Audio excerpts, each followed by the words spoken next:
hingað kominn Indriði Þorláksson hagfræðingur fyrrverandi ríkisskattstjóri. Ég ætlaði nú að spyrja þig einmitt þessi skattaskjól og skattaparadísir og hvernig og hvort Íslendingar hafa verið að nota þau.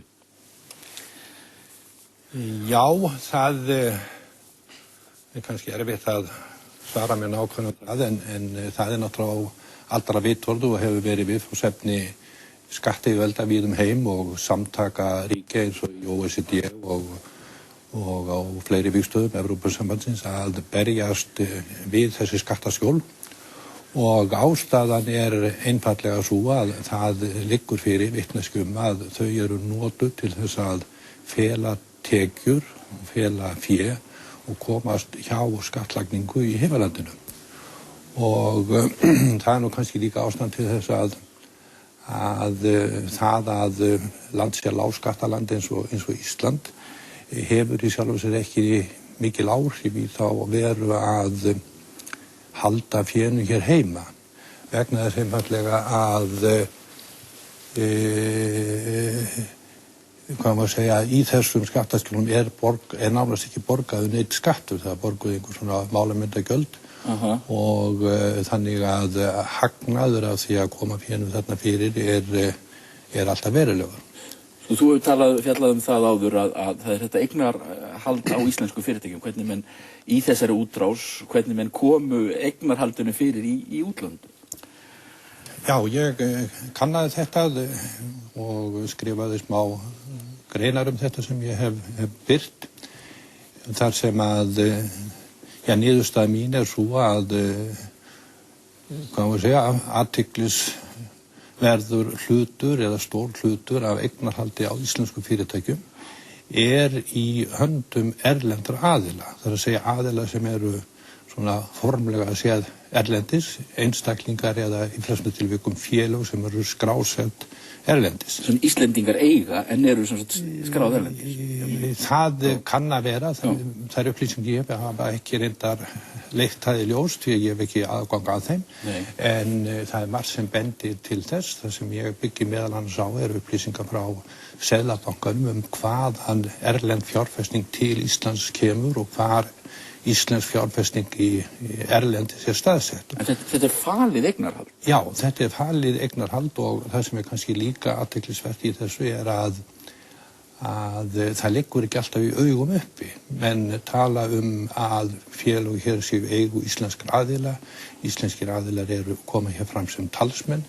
Þegar að litið nánar á hlutina þá kemur ljós að það hugsanlega eignarhaldsfélag sem skráð á Íslandi sem talinn eigandinn og formlega séð eigandinn en þetta eignarhaldsfélag síðan í eigu erlendra aðila. Og hvar eru þessi félög? Það sem að kom í ljós að þau eru allflest og þetta erlend eignarhald nánast alfarið í Luxemburg, í Hollandi og síðan á þessum aflandssvæðum eins og Ermannsundsegjunum, British Virgin Islands og svo framvegis þar sem svona minni félög eru en jafnframt líka dótturfélög íslensku bankana og svo framvegis sem eru staðsett á svona stöðum eins og menn vita til dæmis á Mön þar sem að Singer Friedlander var vel undirbúið og svo vidare. En hvaða hagnað hafa menn eða hvað gagn hafa menn að því að hafa þetta svona? Þeir hafa það gagn að það sem menn ræða fjármálafyrirtæki að þá þýðir þetta einfaldlega að hagnaðurinn þegar hann greiddur út í formi arðs og svo framvegis þá rennur hann nánast skattlaus í mörgum tilvikum alveg skattlaus í öðrum tilvikum með einhverjum lágmarksskatti til þessara aðila og sætir ekki frekar skattlagningu allavega ekki hálfu íslenska aðila. Þannig að eins og kemur fram í þessum greinum hjá mér að kannski 50, 60, 70% eignarhaldinu hjá þessum erlendum aðilum að þá fer samsvarandi hlutfall af hagnaðinum beint þangað út. Það sem verið að koma tekjum og eignum úr landi með þessu? Það verið að gera það með þessum móti ef að þarna að ræða við skulum segja íslenska aðila sem að hafa falið sér þarna og ekki gefa þetta síðan upp að þá þetta glata fé fyrir hvað maður segja íslenska ríkið, skatturna af þessu. En hvert fór þá hagnaðurinn af af þessu öllu, af bönkunum og útrásinni? Já, ef maður bara lítur á þann þátt sem að þá getum við litið á úttekt úr þessum félögum. Hún fer náttúrulega, eða tekur út þeim, fara náttúrulega fram í gegnum launagreiðslur og síðan í gegnum hagnað, eða útborgun og hagnað, þessi arðgreiðslur. Og ég svona gerði aðeins úttekt á því hvernig þeim málum verið háttað, sérstaklega með tilliti til svona hvað þeir verið greitt í arð og í svona launagreiðslu til æðstu stjórnenda.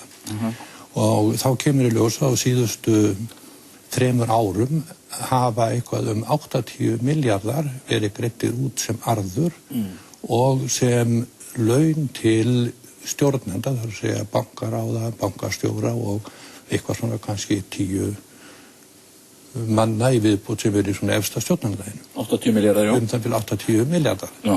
Og þar eru, ef maður rétt, svona 60 milljarðar sem eru arðgreiðslur og þær hafa í hlutfalli við eignaraðildana farið til þessar erlendu aðila.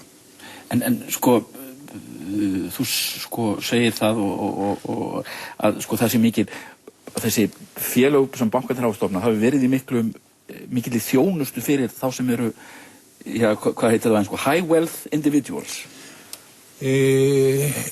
Já, það hefur verið svona blómstrað í þessum alþjóðlega fjármálaheimi og tengt þessum skattaparadísum að ýmis fyrirtæki, bæði fjármálafyrirtæki og ráðgjafafyrirtæki, hafa byggt upp það sem við kalla svona HVI þjónustu, high wealth individuals, sem að svona lítur mjög vel út á yfirborðinu. Þetta eignastýring fyrir ríka fólki. Já. En hins vegar þegar mann lítar svona aðeins dýpri þá kemur ljósa að þessi eignastýring felst mjög oft í því að koma fénu fyrir í einhverjum skattaskjólum og fela það fyrir yfirvöldum á hverjum stað og þar með líka að vernda það fyrir skattlagningu.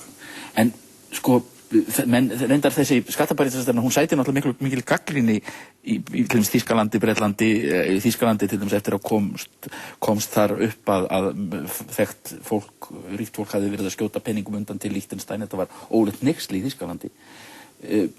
Er þetta eitthvað sem er vilji til að gera eitthvað við?